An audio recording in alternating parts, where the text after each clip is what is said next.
Parks development team uses the natural tree canopy where available to address the growing thermal comfort needs of parks users.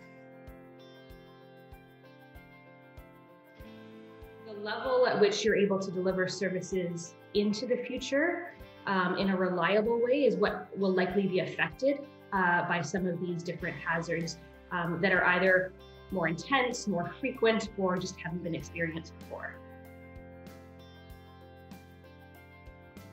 They're asking the question, how is your organization operationalizing climate action?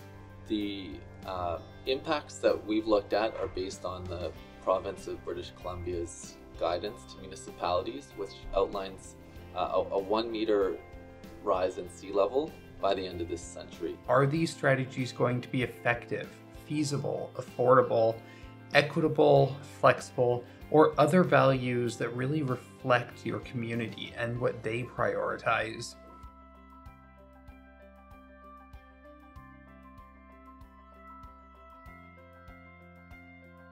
We need to make sure that we're looking at the environmental impacts of our decision, the risk to our natural assets, and considering the potential effects of climate change in our long-term planning.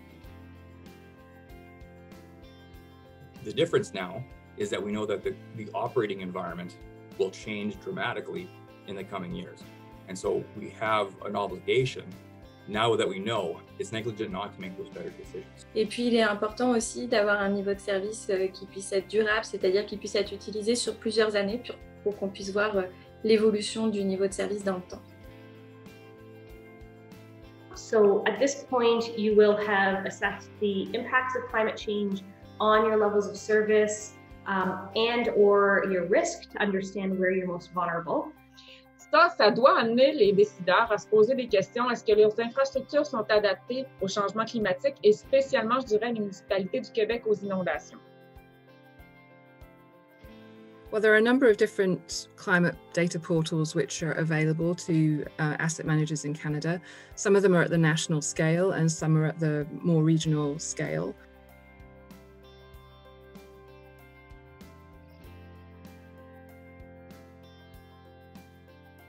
Of course, infrastructure improvements will likely be required to manage many of the climate change impacts. Another reason that it's really important to include climate change considerations in your asset management policy is because that's what funders are looking for. That's what community partners are looking for.